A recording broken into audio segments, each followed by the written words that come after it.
Okay, so can we start? You can use your chat box. Okay, so question number 3A. Anyone can you give the answer for this one is written in hexadecimal and you have to find in octal format. So how we can write?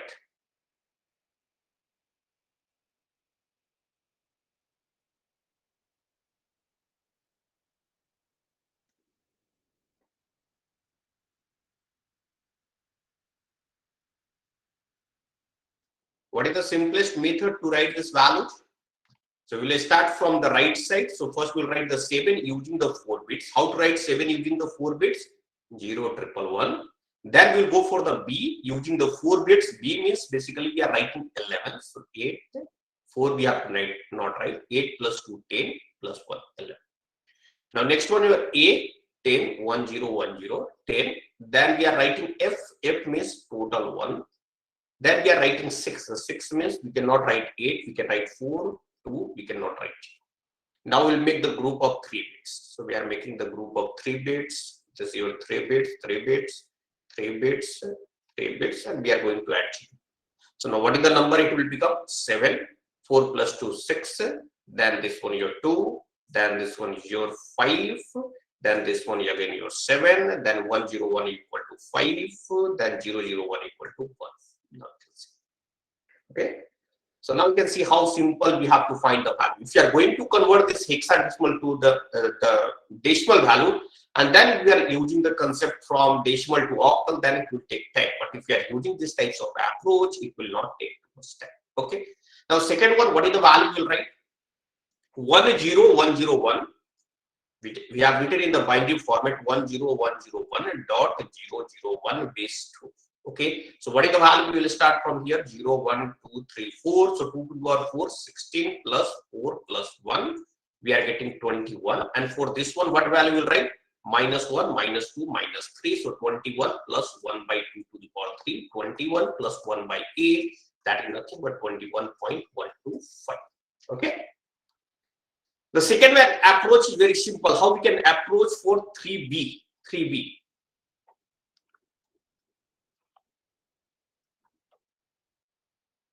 The two numbers are given like that. Number N1 it is given N1 1 0 0 4 0 1 0 0 and N2 it is written like that 1 1 4 0 1.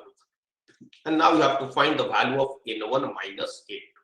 Can we write N1 minus N2 is nothing but equal to N1 minus N1 plus minus N2? Can we write? If you are writing N1 minus N2, can we write N1 plus minus N2? Okay. Now, this is your N2. Okay. N2 means, can you find what is the value of N2? Anyone? What is the value of N2? Because this number is written in 2s complement. So, what is the value of N2? Anyone? What is the value of N2? If this number is written in 2s complement, we will start from here 0, 1, 2, 3, 4, 0, 1, 2, 3, 4, 5, 6, 7, 8. Okay. So 2 to the power 8, what value will get? Minus 256 plus 128 plus 2 plus 1. Can you find what is the value we are getting here? Anyone? What is the value we are getting here? Minus 256 plus 128 plus 2 plus 1. What value will get? What value will get? Anyone? Minus 125. If you are this one into your minus 125, what is the value of minus into? Can we say 125? If into equal to minus 125, if we are going to find the value of minus into, can we say 125? Yes, we can say 125. And if this value is 125, how to find? Sir, I think the leftmost one should be 7. Yes, sir. Okay, so again I am going to check 0, 1, 2, 3, 4, 5, 6, 7. Yeah, right. So it will come minus 128 plus 64 plus 2 plus 1. What value we are getting here? Minus 61. Okay. So if the N2 value equal to minus 61, what is the value of minus N2? Can we write 61? Can we write 61? Okay. So if you are writing 61, what is the binary representation of 61? Anyone? What is the binary representation of 61 using 3 plus 368 bits. If you are going to write binary representation of 61 using 8 bits in 2s complement, what is the value we can write? So 64 means, 61 means you cannot take 64. So we are writing in place of 64. 120, you cannot take 120, 64. Now next one is your 32, you can take 32. 32 means 61 minus 32. What value you are getting here? 61 minus 32. What value will get? 20, 61 minus 32 can be write 29. Okay. So now 32 means 16 we will take, 13 we are getting, 8 will take, 5 we are getting, 4 will take, 1 we are getting. Can we write like that? So first bit, second bit, third, fourth, fifth, sixth, seventh, and 8. Can we write 0, 0, 4, 4, 1, 0, 1. So now we are getting the value equal to 1, 0, 0, 2, 0, 3, 0, 4, 0, 1, 0, 0. And then we are writing here 0, 0, 1, 1, 1, 1, 0, 1. Now we have to find the summation value. So 0 plus 1, 1, 0, 1 plus 1, 0, 1 plus 1, 0, 1 plus 1, 0, 1 plus 1, 0, 1. This is the value we are getting here. Clear? So what is the value we are getting here? 1, 1, 4, 0, 1. 1, 1, 4, 0, 1. Then you will find the decimal. Now question number 3 is very simple. You are going to write 28 in 2s complement using 6 bit, and then you are writing minus 32 in 2s complement using 6 bits. Clear? Okay. Now sometime the question will come like that. You have to write minus 32. You have to write minus 32 using try to understand what I am saying. Using only 5 bits. How to write minus 32 using only 5 bits? Anyone? Anyone? How to write minus 32 using 5 bits in 2s complement?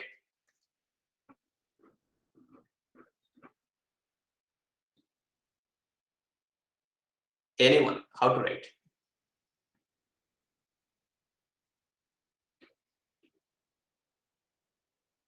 How to write? Okay.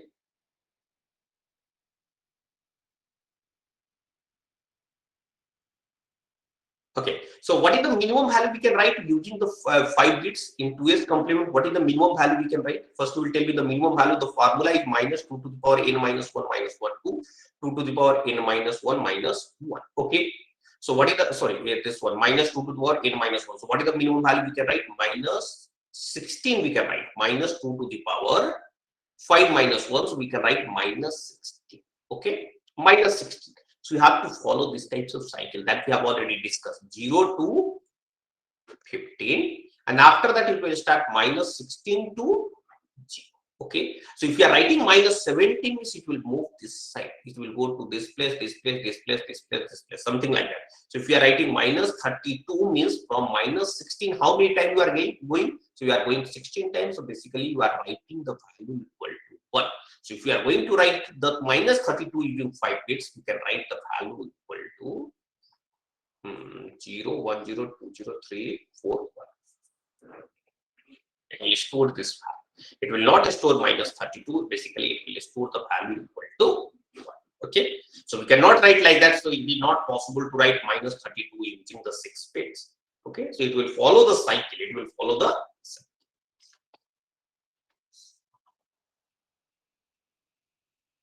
Okay, fine. So now today we are going to start our new topic that is called the algorithm and flowchart. Algorithm and flowchart, that is a part of the design phase. So in the first class we have already discussed about the software development. So it should be 0, right? For 32. 0 means how we are saying minus 30 to minus 16. You are getting minus 16. What value we have to subtract to the minus 16 to get minus 32? What value we have to subtract? 16. Again, minus 16. Okay, minus 16. So you have to go minus, means you have to go 16 times clockwise. 16 times clockwise. And if you are going to the 16 times clockwise, I think it will come 1, not the 0. Just we will check. It will come 1. The procedure is very simple. If you have any doubt, just can see. If you have any doubt, simple, you can take the simple approach. Just can see. 0, 1, 2, 3, -4, -3, -2, -1. Can we write? This is now assume that your number is only 3 bits. Can we write these are the possible value? If number is only 3 bits, can we write these are the possible value? Yes, sir. Okay. Now we are writing -4, -4. Means we are from -4, we are going to 4 times. 1 time, 2 times, 3 times, 4 times. We are coming to this one. The same procedure we are going to follow there also. -16, -16. So it will come to the 1, not it will come 0. Clear?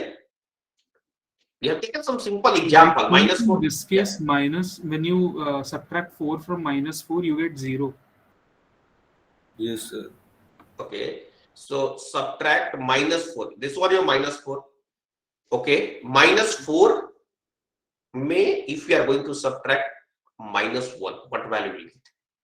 -3. -3. Okay. -4, -2, what value will get? -2. -2. Okay. -4, -3, what value will get?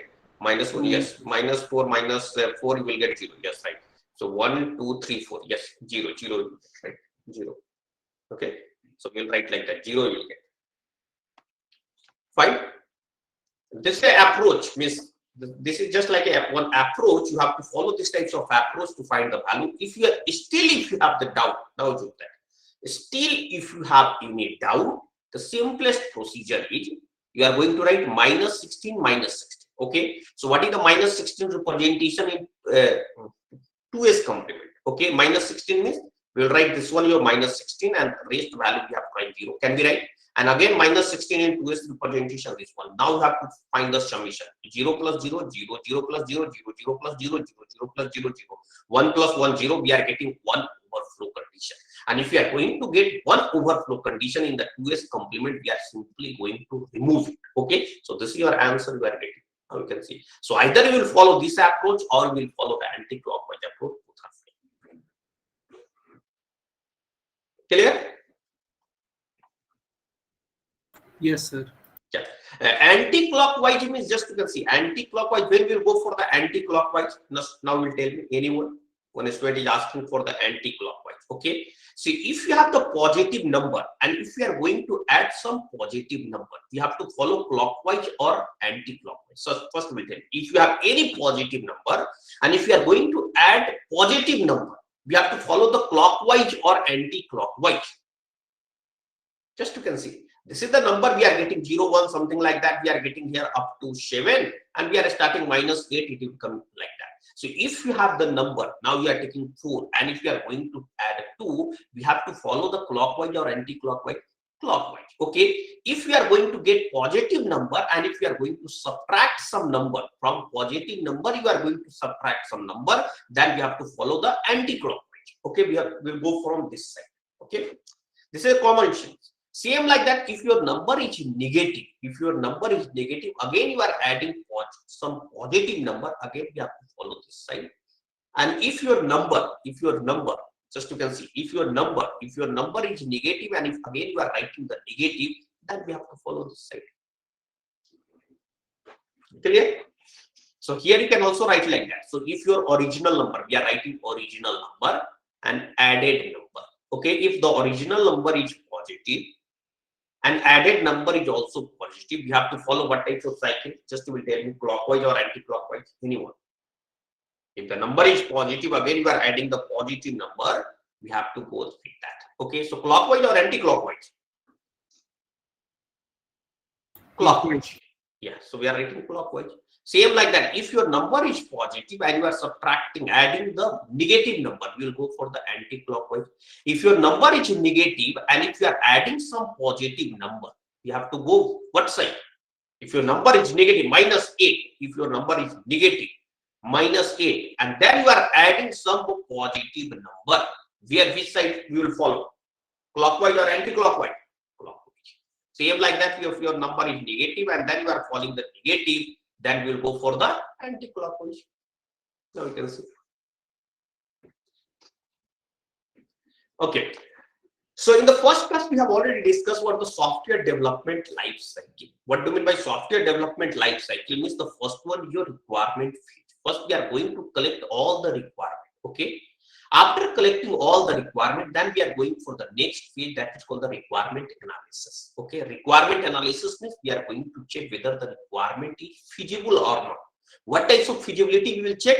We will check the technical feasibility. Then we'll check the financially whether it is feasibility or not. Means whatever the technology available in the market, based on those technology can we implement this requirement or not, and whatever the budget, based on that budget or within that budget can we implement this requirement or not. Okay, if your requirement is technically and financially feasible, then we'll go for the next phase.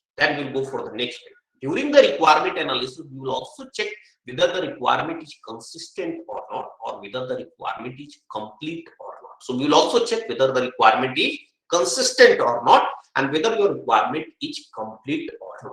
Once the requirement is complete, once the requirement is consistent, once the requirement is technically and financially feasible, then we will go for the next step, that is called the design phase. Okay, so design phase means whatever the requirement you have written in the text format, the same requirement we are going to represent using some graphical format. Okay, and what is the main purpose of representing the requirement into graphical format? So that the non-technical person can also understand your requirement, also understand the procedure, means how we are going to implement this requirement. After that, it will go for the coding phase. We are going to use the different types of coding language to implement this or to convert this graphical format to some source code. Okay, and there are some standard tools are also there that will directly convert this graphical representation to your source code. Okay, directly you can convert. Okay, only you have to find some means. After that, only you have to modify the little bit, but automatically it will convert your whole requirement to the source code. There are some standard tools are there. After that, the main step will start your testing of the software. Okay, so we have to write some test cases, and based on that test cases, we have to check that whether our software is logically correct or not. Syntax wise, your compiler will check.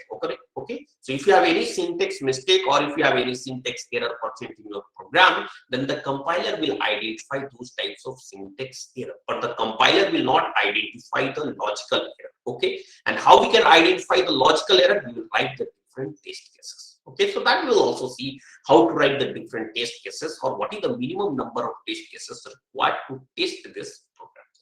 After that, it will go for the deployment. After that, we are going to deploy the software, and after that, we will also start the maintenance phase of the software. So if any faults are coming after the deployment, we have to fix this fault during the maintenance period. Okay, so there is also one maintenance period of 3 years, 2 years, something like that. So during the maintenance period, whatever the faults present in your previous version, we are going to fix those types of faults. And after that, we are also adding some new functionality. Or the new requirement to the previous version. Clear? Now you can see. So now today we will discuss about the design phase. Design is how we are going to convert any requirement to the graphical representation. And these are some standard symbols. You can only use this symbol. Okay, because this symbol also contains some meaning. So as for example, if you are going to represent a start and stop, then you can use these types of symbol to represent the start and stop. Okay, same like that, if you are going to execute any type of process or any types of processing, something like that, ALU, arithmetical unit. Okay, arithmetical and logical unit. So if you are going to perform any type of expression, then you have to use the process.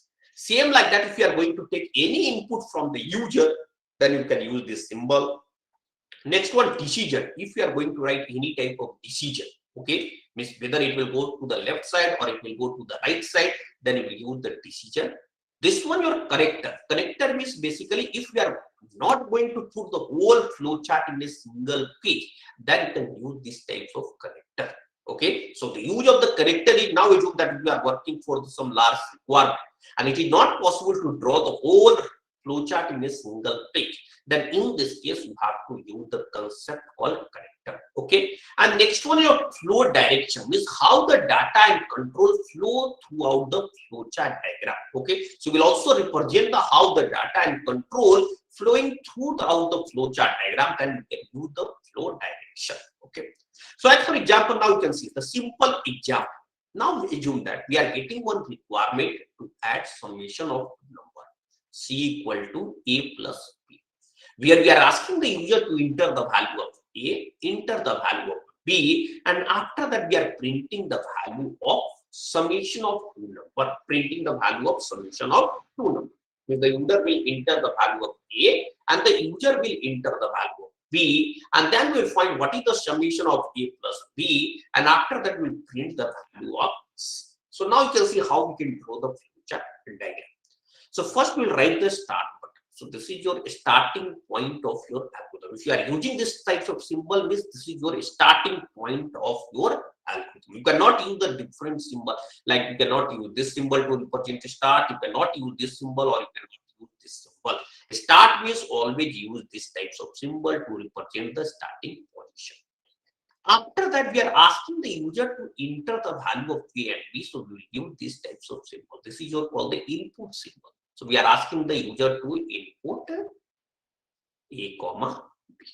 Once the user will enter the value of a comma b, always you will create this types of box. When you are coming this one, you will create this is your a and this one is your b. Okay. Okay. So always you will create these types of box. This is your a and this one is your b. Okay.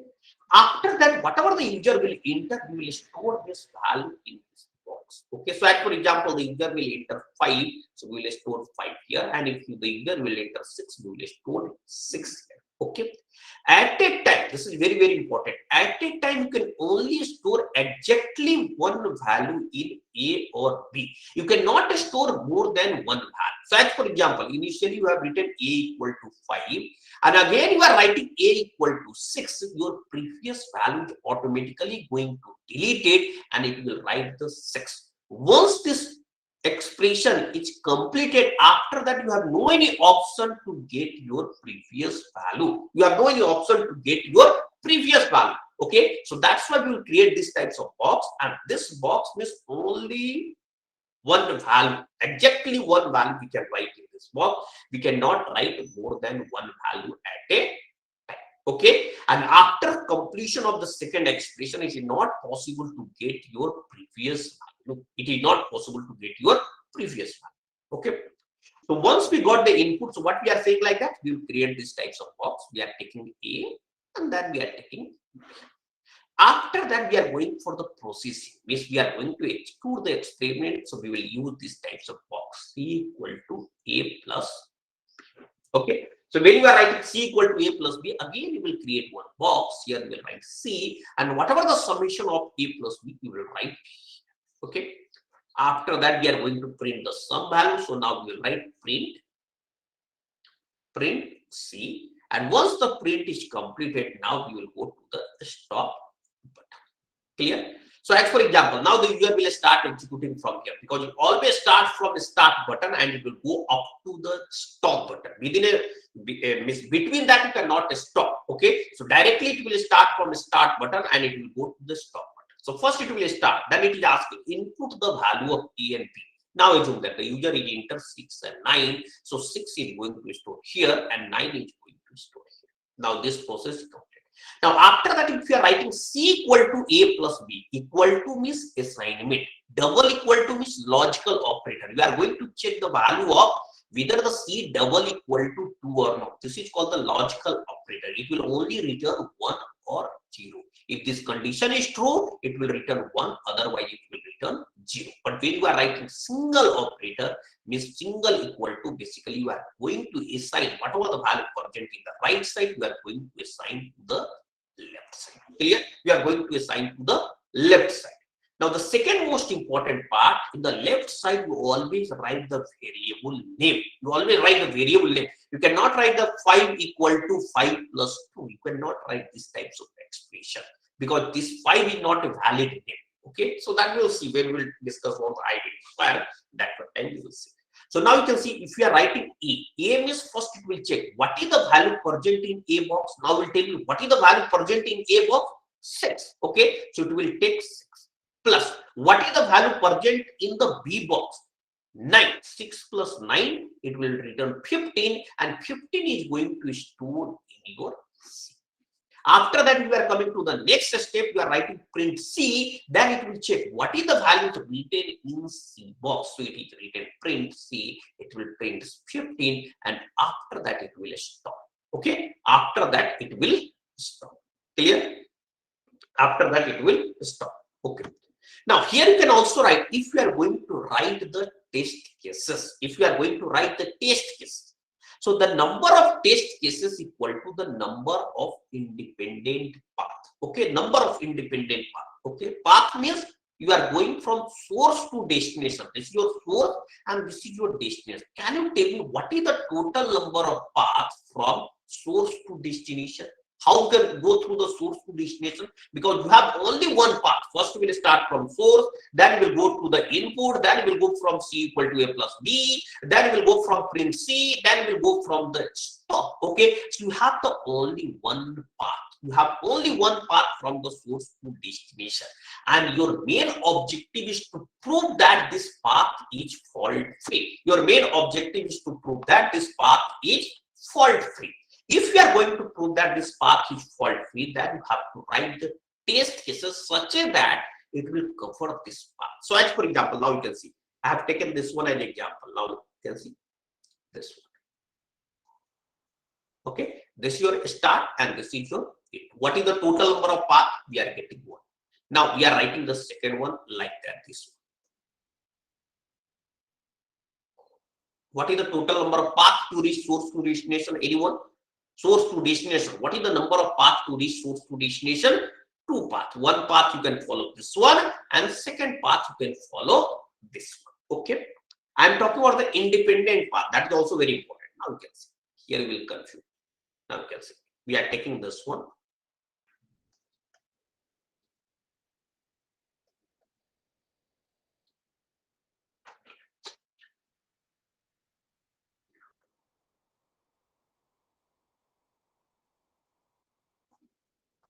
Okay, so what is the number of path? Number of path. We are going from this one. This is your one path. This one is your second path. This one is your third path, and this one is your fourth path. Okay, clear? This one is your fourth path. Okay, fine. Now you can see the next one. We are going for the next one.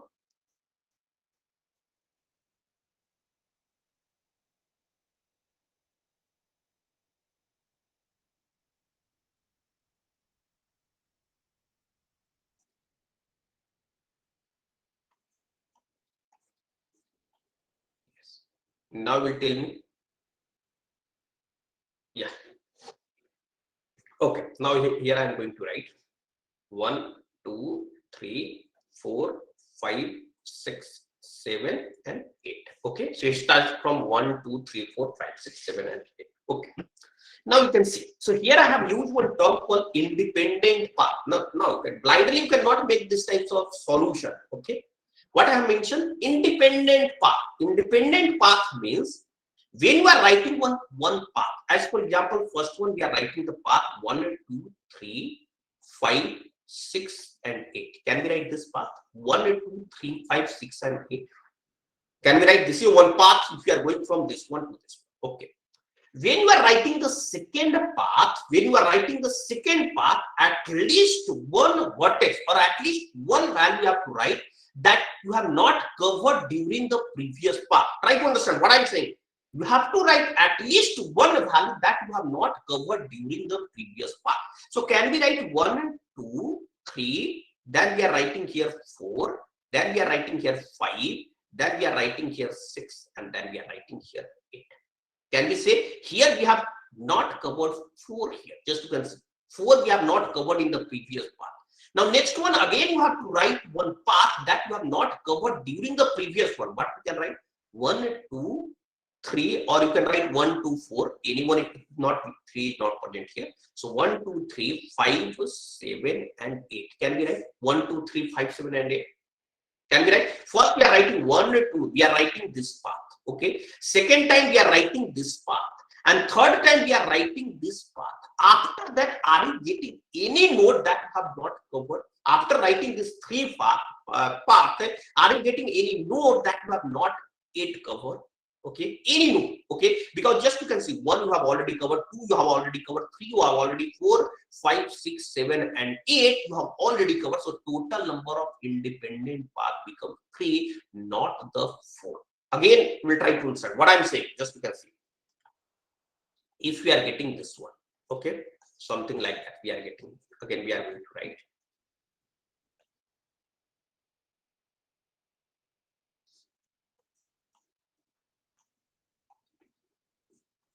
Okay, 1, 2, 3, 4, 5, 6, 7, 8, and 9.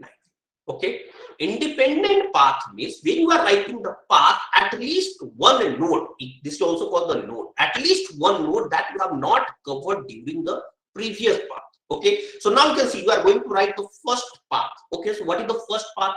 1, 2, 3, 5, 6, 7, 9. Can we write 1, 2, 3, 5, 6, 7, 9? Can we write? Okay. Now, when you are writing the second path, at least one node that you have not covered during the previous path. So, can we write 1, 2, 4, 5, 6, 7, 9? Can we write 1, 2, 4, 5, 6, 7, 9? Can we write 1, 2, 4? Because here you can see the 4 we have not covered in the previous one. The third path, you can write 1, 2, 4, 5, 6, then 8, then 9. Now you can see 8 we have not covered. After that, can you write any more path where you have not covered any more? Can you write any more path? Can you write? Okay. Can you write? No, we cannot write. Just you can see. Simple pattern. 1, can you tell me 1 is covered in this 3 paths or not? First you will tell me. 1 is covered in this 3 paths or not? 1 is covered in this 3 paths? Yes. 2 is covered or not? Yes. 3 is covered or not? Yes. 4 is covered or not? Yes. 5 is covered or not? Yes. 6 is covered or not? Yes. 7, 8, and 9. All are covered. After that, is there a node left? No. So the total number of independent paths become 3. And for each independent path, we have to write one test case. For each independent path, we have to write one test case. Okay. Now you can see what I'm saying. If we are going to write new path, try to understand. If we are going to write any new path, it will contain at least one node that you have not covered during the previous path. Okay, so during this previous path you have not covered that node. Now you are saying 1, 2, 3, 5, 6, 8, 9. Can you tell me what is the value? Can you tell me what node we have not covered here? Just when you are writing this new path, can you tell me one node that you have not covered during these 3 paths? Can you tell me? If you are giving the answer, you can also mention like that. This node we have not covered in the previous path. This node we have not covered in the previous path. You can say like that. Okay. And for each node, you have to write, for each node, you have to write one, for each path, you have to write one test case.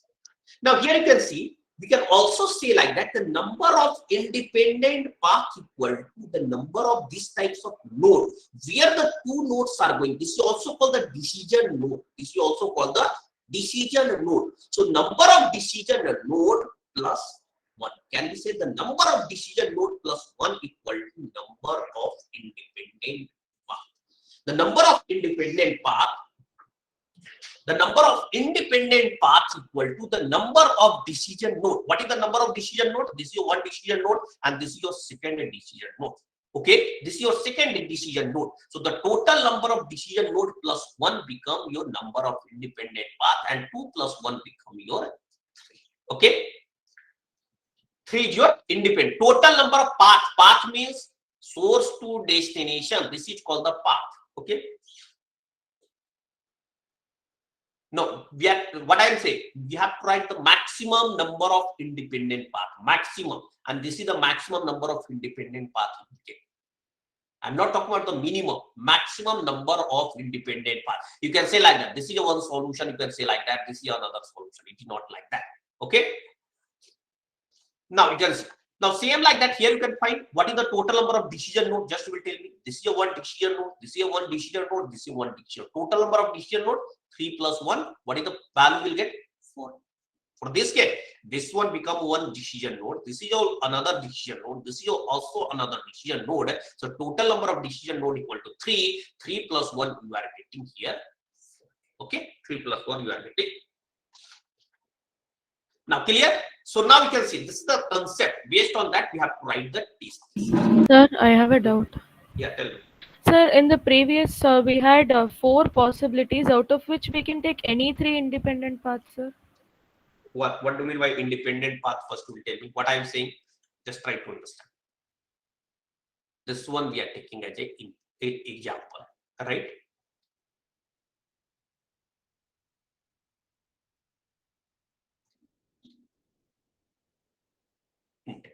Now we are writing 1, 2, 3, 4, 5, 6, 7, 8, and 9. Clear? 1 to up to here. Anyone? Any doubt? No.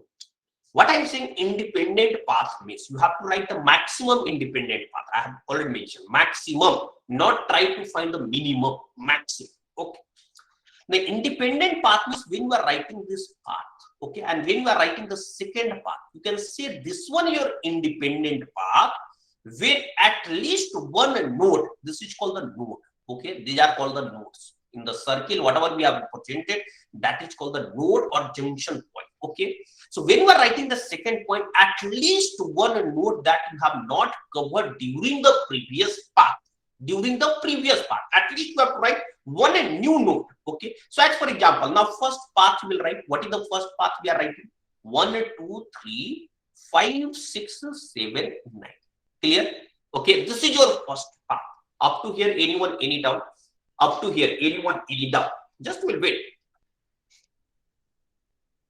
Just will wait. Okay. Sir, we can start with any other path, no, sir? Any other path. You can start with any other path. Just you tell me your path.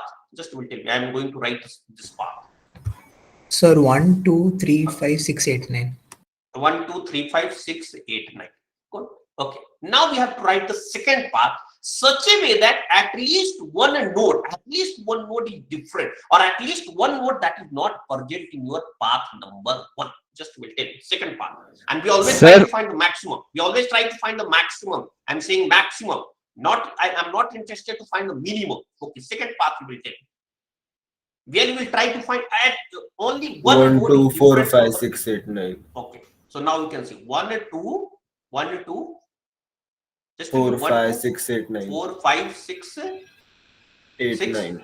6, 8, 9. So that is already covered here. 1, 2. Okay. 1, 2, 3, 5. So 1, 2, 4, 5, 6, 8, 9. Clear? Now here you can see we are getting one node that is not covered. Now path number 3 will tell me that is not covered during this 2 path. Just will tell me path number 3. At least one node that is not covered during this 2 path. 1, 2, 1, 2, 3, 5, 3, 5, 6, 7, 9. 6, 7, 9. After that, can you tell me any other path where at least you will find one node that is not covered in the previous path? Any path. At least one node. Okay, 1 is 20 saying 1, 2, 4, 5, 6, 7, 9. Can you tell me what node you have not covered in the previous one? Just will tell me the node name also. Can 1, 2, 4, 5, 6, 7, 9 be taken in place of path 2? You can take anything. What I'm saying, your objective is to find the maximum, not the minimum. You have to write such a way that you will get the maximum. Okay, so 1 is 20 saying 8. Now you can see 8 you have already covered in 2 paths previous. Just you can see 8 is already present. Your objective is to find the maximum combination. You cannot say like that. We can write 1, 2, 4, 5, 6, 8, 9, and second one we can write 1, 2, 3, 5, 6, 7, 9. These are the 2 paths. After that you are not getting a node. This is the minimum case. This is your minimum case. Our objective is to find the maximum case. Maximum. What is the maximum we can write? These are the 3 cases we can write as a maximum. Sir, so for this flowchart, any 3 paths that we take will be 3 independent paths, right? Yes, 3 independent paths. Any 3 paths you can take. But the maximum you will get 3 independent paths. You cannot get more than 3 independent paths. And the formula is number of decision plus 1. Number of decision plus 1. Okay. So Sir? now you can, now you can see. So we are going to see some more problem. After that, your concept become clear. So how we are picking this one. Okay. Now next one you can see. So next problem is what we are going to do. We are going to design one algorithm that will find the summation of okay. Try to understand what I am saying like that. Sum of some product and average of two number. Some product and average of two number. Okay. Some product and average of two number. Okay. So now how to write? Okay. Now you can see. So there are two solutions you can write here. I'm going to give you the idea. Let's start. Then we are asking the input of A comma B. After input, what we are going to do? We are going for the process. So we are writing product equal to A into B. Then after that, we are writing division equal to A divided by B. And then we are writing average equal to A plus B divided by 2. And then we are printing here. Print means again we have to take these types of symbol.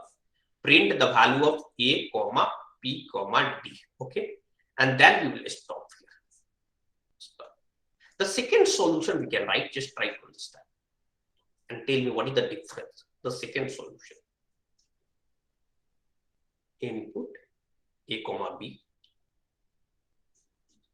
Now we are going to write average equal to A plus B divided by 2. Product equal to A into B. Division equal to A divided by B. And then we are printing the value of print A comma product comma division, and then we are going to the stop. Yes, just tell me what is the difference between these two? Okay, what is the difference? Okay, just tell me. This is the first one, and this is the second one. Now I am saying only the second one is a right flow chart. First one is not a right flow chart. Okay, now you can see. This is also very important point. Just you can see when you are writing any node. Try to understand what I am saying. This is very, very important. When you are writing any node, you have to clearly mention that what is the output node of this node. You have to get, there is no any confusion. There is no any confusion to decide what is the output node of this node. As for example, just you can see, when we are coming to this one, how to decide which path we will follow? Because someone may follow A equal to A plus B, someone may follow P equal to A into B, and someone may follow D equal to A to B. Just you can see, someone means there is something ambiguous present in this node. Means there is something problem present in this node. Because when you are present at this node, you have to not decide. You have to not decide which path you have to follow. You have no any conclusion to decide which path you have to follow. So these types of statement we cannot write in algorithm, okay, or flowchart. We cannot write these types of statement during the flowchart. Why we are not going to write? Just will tell you why we are not going to write. Anyone? Now assume that I am going to ask you. You have to follow one path. Which path you will follow? Which path you will follow? Just tell me. Anyone? This is just like this is your one path. This is your second path. This one is your third path. Which path you will follow? Path means it will start from the start node and it will go to the end node. So in this case, there is a problem here because from here you have the three independent paths. You cannot decide. You cannot decide which path you have to follow. Okay, but when you are writing here condition, now when you are writing here condition, as for example, just try to understand. This is the main difference. Now you can see in this case what we are writing directly. We are writing these are the three paths you have to follow. But in the second case, we are using here condition, and we are going to write if A equal to 1, then you have to follow this path. A equal to 2, you have to follow this path. A equal to 3, you have to follow this path. Okay, you can write this type of path, you can write, that is a valid, but you cannot write, this is the statement, this is the process, A equal to A plus B, and after that you cannot write the three path, this is the second path, this is the third path, and this one is fourth. You cannot write like that. So you cannot write these types of node. Why we cannot write like that? From this node, you cannot decide. You cannot decide which node we have to follow, which node we have to follow. But in this case, you can easily decide which node we have to follow. As for example, now you can see there are two requirements. The first requirement, what we are getting like that, you have to print the value of summation. product, and average. Second requirement we are getting like that. If the user will enter P equal to 0, then you have to print summation. User will enter P equal to 1, then you have to print product. And if the user will enter P equal to 2, then you have to print average. Right? What the user is giving? User is giving the clear instruction. First objective, you have to print all the three values. Summation, then product, then average. But in the second case, it is giving the condition. If the P equal to 0, then you have to print summation. P equal to 1, then you have to print product. And P equal to 2, then you have to print average. For these types of condition, we can use these types of condition. This is called the decision or also called the condition. Based on that, you will decide which path you have to follow. So as for example, here you can see, I'm going to draw for this one. Okay. So I'm going to draw this flow chart for this one. So now you can see this is one tool that you use to draw this flow chart. So first we are going to start button. So we are writing here. Yes. This is your start button. We are going to shorten. Fine. Next one, we are going to take the input. So can we take this symbol? Can we say this is the right symbol to take the input? Can we say? Can we say? Yes, A, sir. comma. Yes, sir. Okay. What we are taking? We are taking two input A, comma B. Okay. After that, we are taking another input to find the decision. So we are writing int, or simply we write input P. Input P means basically it will contain what type of operation the user is interested to perform. Okay. So we are taking here this one your decision. Okay. If the user will enter P double equal to 0. Okay. So either this decision is true or false, we are writing like that. If the user will enter P equal to 0, then we have to perform an operation called summation of number. We are writing result equal to R equal to A plus B. And the second one we are writing, if the user will enter other value, then we have to write R equal to A. Once you got this value, please switch off your microphone. Please update your chat. Switch off your microphone. Okay. Now you can see. So we have written A equal to B. When it will perform, when the P equal to 0 equal to true, it will come to this one. When this condition is false, it will come to this one. Okay. After that, finally, we are going to print the result. So we have to take this one as an output symbol. So we are writing here result equal to okay, or it will print R. You can simply write print R. Once this value is printed, now what we have to do? We have to stop. Okay, so we are writing here. This one is your stop symbol. So we are going to write here stop. Stop. Okay. Now we have to make the flow. So now you can see the first flow. It is going from the start to input. Second flow, it is going from the input to this one. Third flow, it is going from this one to decision. Fourth flow, it is going from here to here. Fifth flow,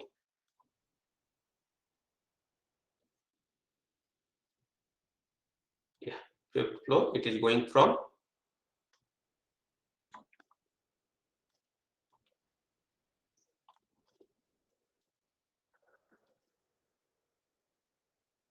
here to here. Okay. Then sixth flow,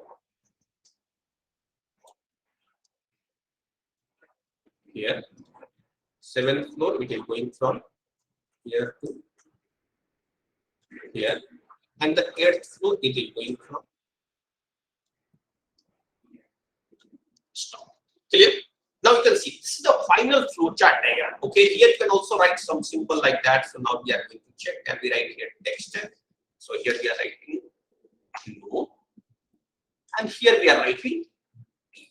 Okay. Now you can see here there is no any confusion. Just try to understand. There is no any confusion. Okay. And for example, if I am going to give you the input A and B equal to 5, 4, and P equal to 0, can you tell me what is the output you will get?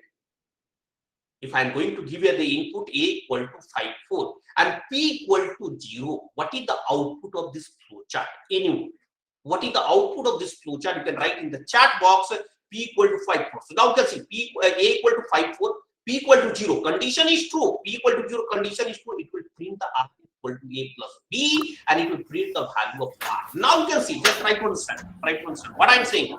Just you can see. This is a very important one. If I'm going to construct the same diagram, just try to understand. Same diagram I am constructing using this one. Now you can see. Start. Read A comma B. Read P, and after that we are writing here result equal to A plus B. This one result equal to A into B, A into B. Then we are writing here print R, and then we are going for the stop. Now, can you tell me what is the output you will get if you are writing 540? Any? Can you tell me what is the output you will get? Because at a time you can follow the start to end. It is not like that, not a zigzag. So you can either you will go through this path or you can go through this path. Just will tell me what is the answer you will get. Anyone just will write. Just will write any answer. Any one answer you can write. Any one answer you can write. Any one answer you can write. Simply you can write any one answer. Okay. So in this case, because we are getting the error, we cannot decide which path we have to follow. So if you are coming to this position, you cannot decide whether we have to go to this one or whether we have to go to this one. If you are writing this type of statement, this is also called the ambiguous statement. Means we are not going to decide the next step. We are not going to decide the next step. Then in this case, we can say this is not a right flowchart diagram. If you are going for the right flowchart diagram, this is called the right flowchart diagram. We are starting from start, input, something like that. Now the question is, what is the number of test cases we have to write to test this program? Can you tell me what is the number of independent path? Anyone? Number of independent path. For this case, the number of independent path 2. Okay. For each path, we have to write the test case. What do we mean by test case? That will contain the input and output. What is the test case we are writing? First test case 540. Then we are expecting the output equal to 9, and 541. Then we are expecting the output equal to 20. Now we have to check this test case whether we are getting the same output or not.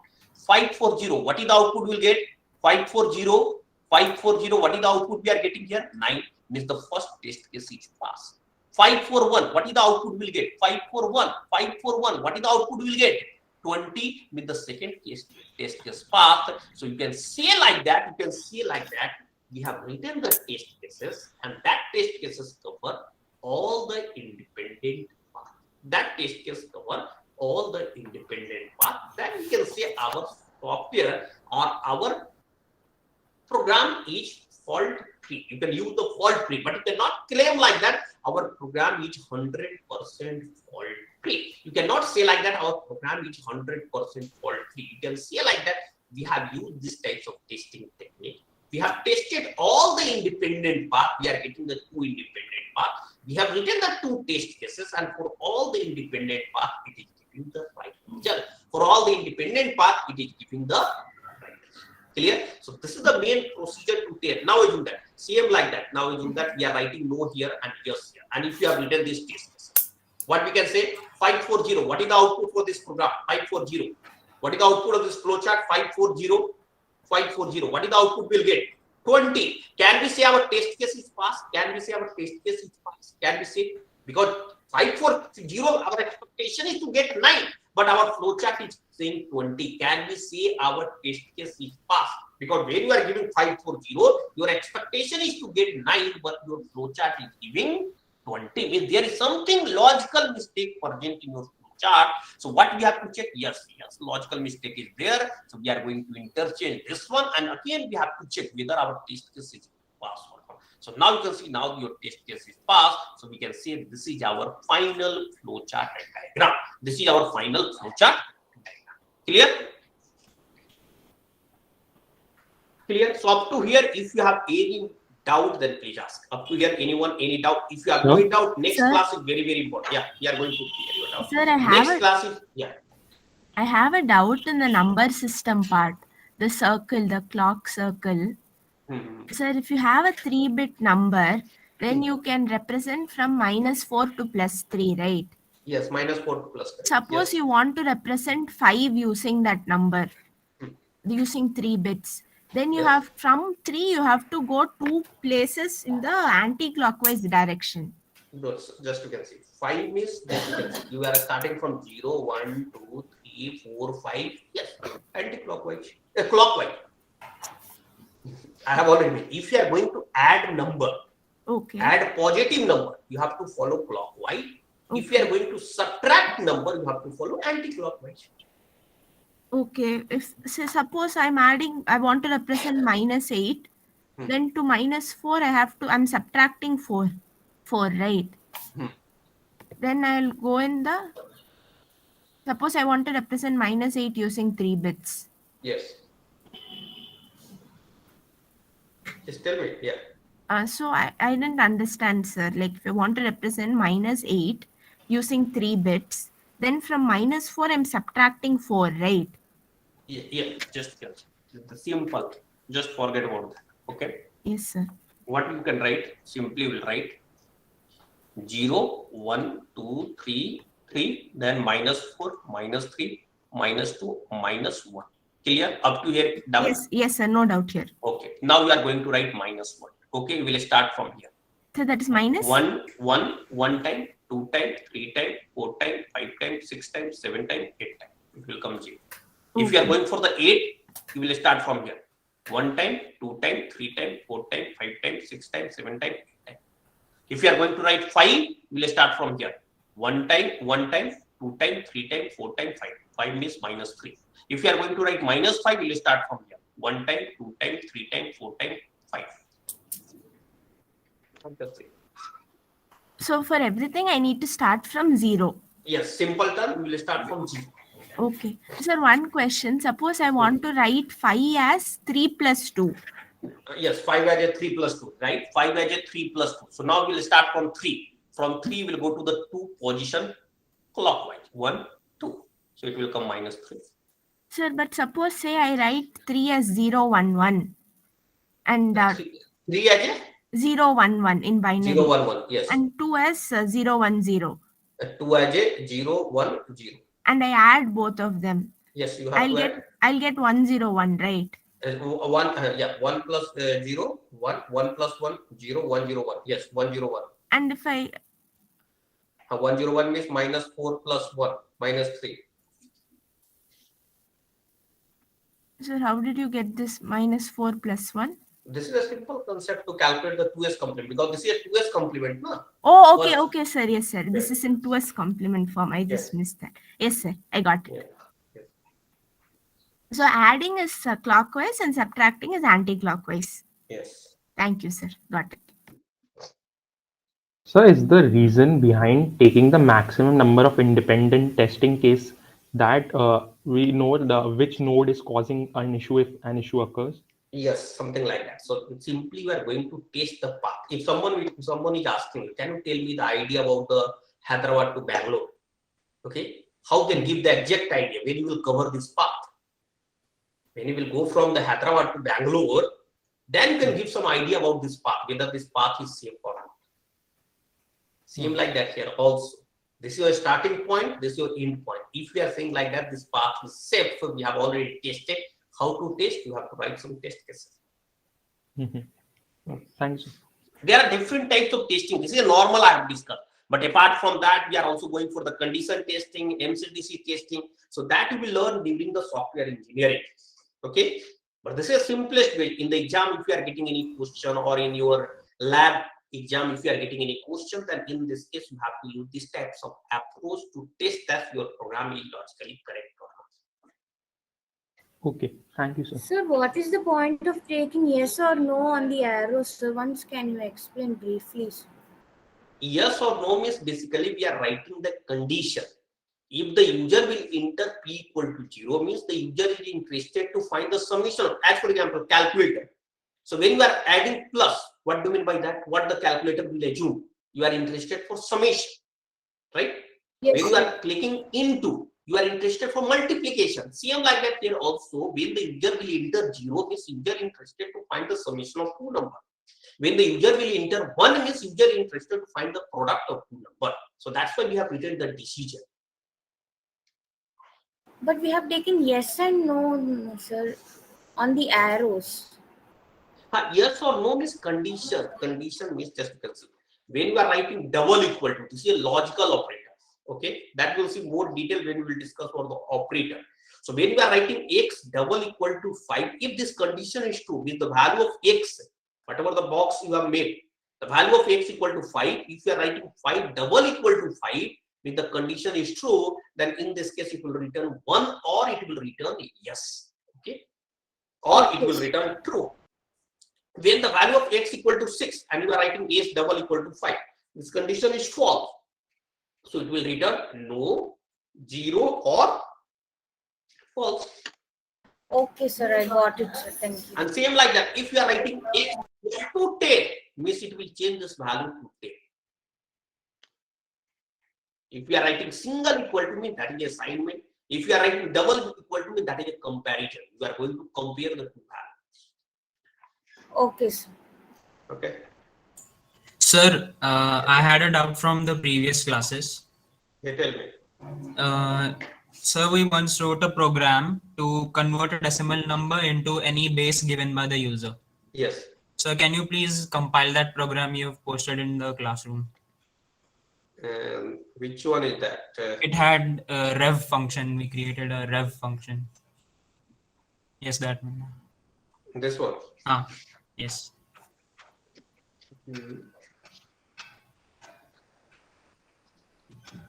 Online GCC compiler.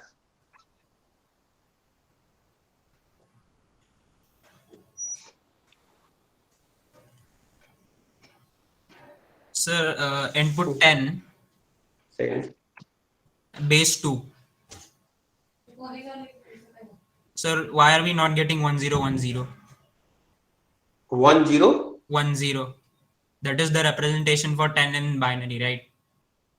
Okay. But we are getting 5, which is 101. 1010. That will check. Maybe here we are doing some mistakes. Yes, sir. I think while before passing our answer into the rev function, if the first bit, the most significant bit is 0, it will not print that, right? Because here we have taken the x greater than 0. Yes. So you have to modify a little bit. You have to modify here. It will work. If you are not working for the even number, if you are going to check here 4 base 2, it is not working for the even number. Yes. Okay? Because here we are getting the value of x equal to 0. Okay, so how we can make this one? The simplest approach is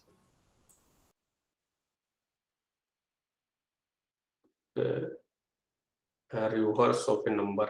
I think the problem is coming here while d, okay, and d greater than 0, b equal to b into 10 plus d into something, and d equal to d divided by base. And the last one, it is coming 0, so we have to also print 0. Okay. We have to modify a little bit here and then it will work.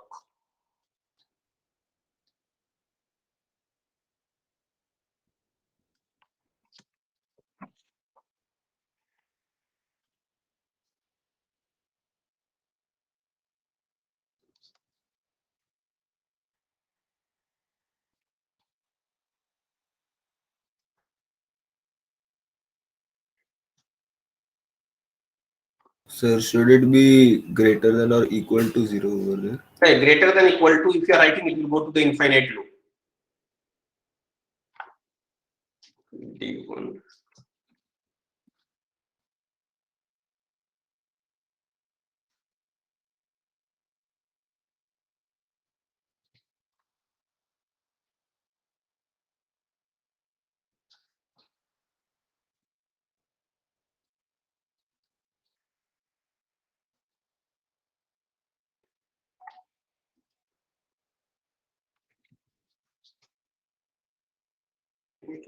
Same thing.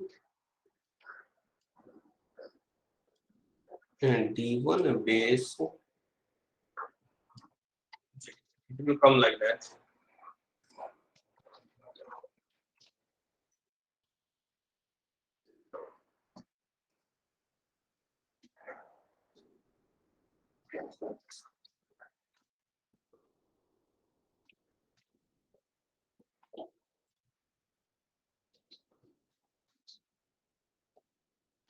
Okay, 1010. Now we have to make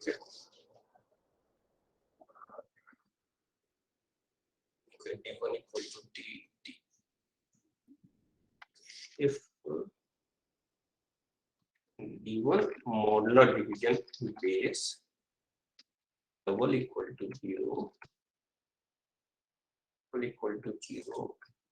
then in this case we have tried B equal to B into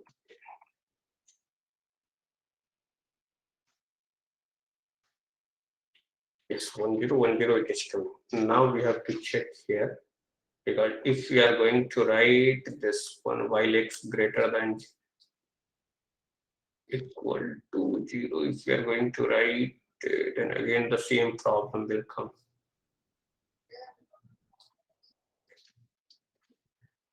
Up to here it is coming fine, means 1010 we have to reverse the number, okay, and again the same problem. If you are going to write here equal to, it will go to the infinite loop. Again we will write the similar type of concept there also. So then come up to, I've already mentioned, it will go to the infinite loop. So now we have to make here simple concept.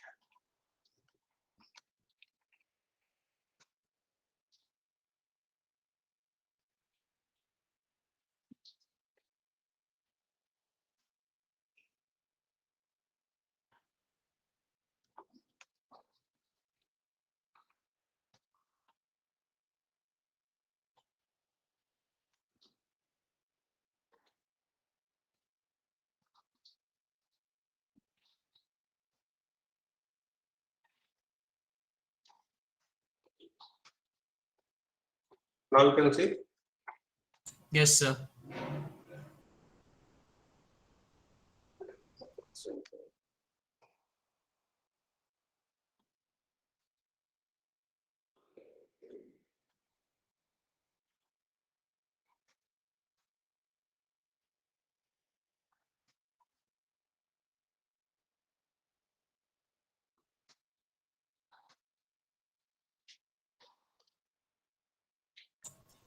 But again, same problem it is coming. Actually, it is not working in the case of 0042 means it will print 100. Yeah, that I will check. That I will check and then I will inform you. Okay. So only Yes. in the case of when we are getting the 0, we have to check how we have to find this one. If we are getting the number means what is the number of bits required to represent this value. If you are using the log function, then in this case it will work. Okay. But only the problem is coming because when we are going to make d greater than equal to 0, then in this case it will go to the infinite loop. Okay. Yes. The base solution is you have to use the log function. You can use the hash include math.h, and then you will find what is the minimum number of bits required to write this number, and you have to continue that number of time. Then it will work. Okay. Yeah, you have to continue that number of time. Then it will work. Sir, and I had another doubt in the syntax. Yeah, tell me. In the int main, scanf, we wrote percentile d comma and d, right? Why do we use the operator and? That will discuss during the scanf function. So when you are writing the scanf function, we have to give the address, and when you are writing and of d, it will print the address where you are going to store this value. Okay. So and means address where you are going to store this value. So that we will see during the scanf and printf function. Okay, sir. Thank you, sir. Thank you. Thank you, sir. Thank you. Thank you, sir. Thank you. Thank you, sir. Thank you, sir. Thank you. Thank you, sir.